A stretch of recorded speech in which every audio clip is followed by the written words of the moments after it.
Hello and welcome to Inspired to Taste. I'm Liz Joy, and today I'll be making an autumn goddess style couture dress cake. I wanted this design to be inspired by the warm tones and cozy textures associated with autumn, so I'm pulling inspiration from autumn leaves and other fall-friendly nature elements, like mossy textures, sunflowers, vine tendrils, and even crispidia flowers. Let's get started. The base layer will be a 7-inch diameter SABLÉ BRETON, followed by 2 layers of 6-inch pumpkin and brown butter sponge, a 5-inch BRETON, a 4-inch diameter pumpkin sponge, and a 4-inch diameter domed pumpkin sponge. All the sponges are about 2 inches tall.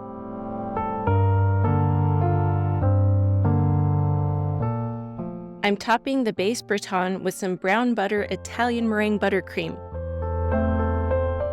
adding one of the larger sponges and soaking that with a rum and brown sugar caramel syrup. Next, I'm adding some caramel ganache, followed by another layer of sponge soaked with the syrup, more caramel ganache, and then the smaller BRETON. I'm topping this with the brown butter buttercream and adding another layer of sponge and syrup. Then a final layer of caramel ganache topped with the domed sponge, which I pre-soaked with syrup. Next, I'm just refining the overall shape a bit, using a serrated paring knife.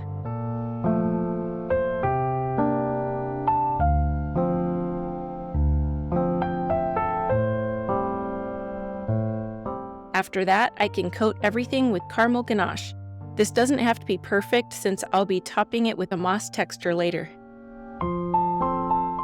For the mannequin portion of this design, I ordered a really inexpensive, food-safe silicone mold from Amazon and cast it with couverture chocolate. It turned out way better than I expected. The mold has already started to tear a bit, so I'm not sure how many mannequins I'll be able to make with it, but look how cute this voluptuous little form is. I think she's going to be so fun to dress. I'm using poppy paint to paint her white. And then I'm cutting a flat oval section for her to sit on top of. I added a popsicle stick to the mannequin and then can secure her to the cake. I'm going to use fondant to create several 3D panels to give my dress some added volume and a sense of movement while avoiding covering the entire cake with fondant. I'm rolling it really thin for this. Then I'm going to use a thin and flexible metal ruler to cut out a triangular shape.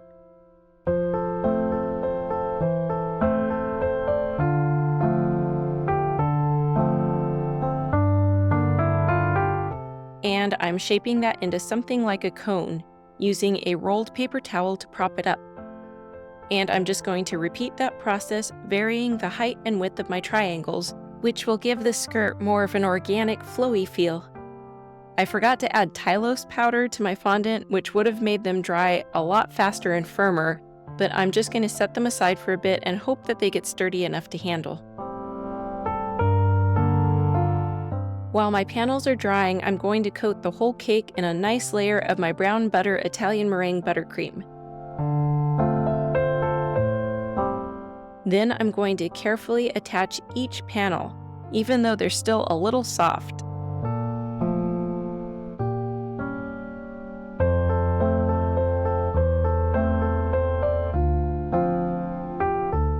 After they're all attached and I'm happy with the placement, I'm very gently coating each with a layer of buttercream. Then I'll set the cake in the fridge for a little while so the frosting can firm up a bit. I know most cake decorators use a simple microwavable sponge cake recipe to create moss effects, but I find it dries out really quickly and can create a kind of unpleasant texture. So I'm going to make my moss mostly from cookie crumbs. I started by making sugar cookie dough and dyeing it green using Color Mill food coloring, and just hand shaping a bunch of really rough cookies. Baking them until they're crisp, then breaking them in pieces into a food processor, and blitzing them into a crumb texture.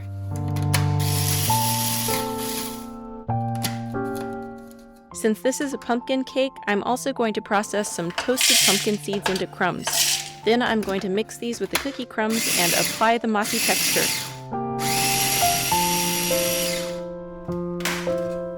I panicked a bit when I first started applying the moss because I almost crushed one of the panels, so my husband was kind enough to come help me. After making a huge mess adding it by hand, we tried using a big fan brush instead, which ended up working out so much better. For the decorations, I'm making sunflowers and leaves out of marzipan using silicone molds.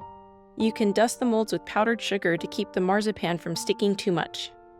After allowing the flowers to dry until firm, I'm painting them with color dust mixed with color solution from thesugarart.com.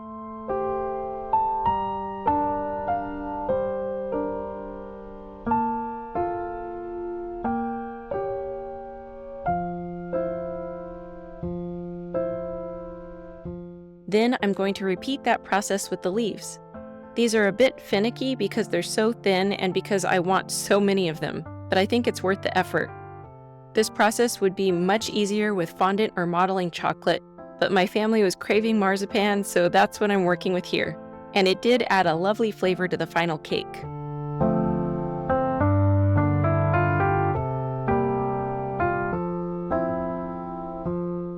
And they're finally done! Yay!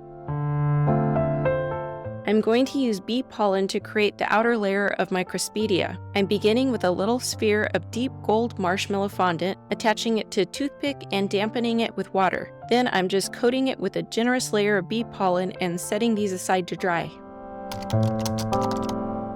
For the bodice of the dress, I used marshmallow fondant and silicone molds to create leaves in different shapes and colors, and I'm attaching them with a combo of edible glue and royal icing.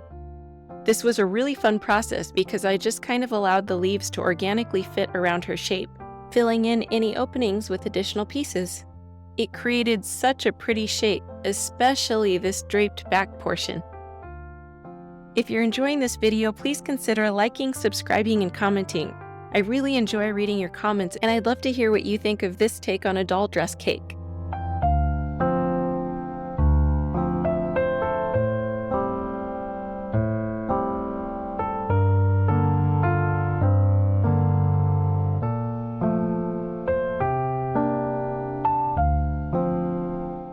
To give the bodice more of a natural look, I'm shading it with the same food colors I used for the marzipan leaves. This also really brings out all the lovely textures.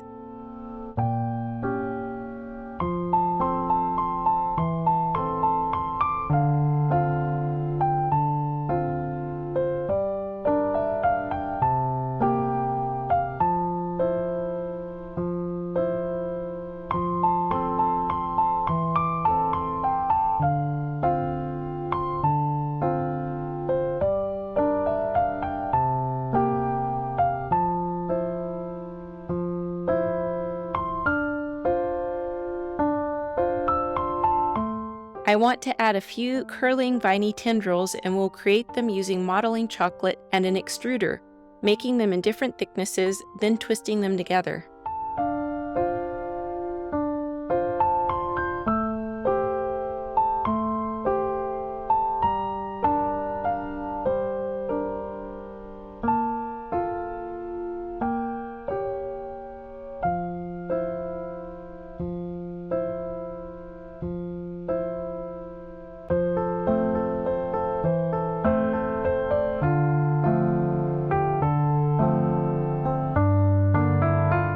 And now I can begin adding the other decorations, building up the design until I'm happy with the overall effect.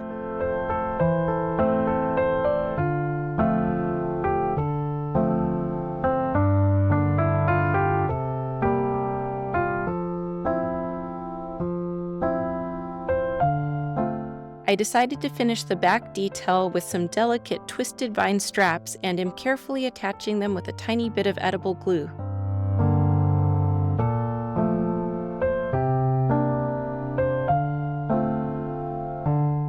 Then back to the skirt decorations.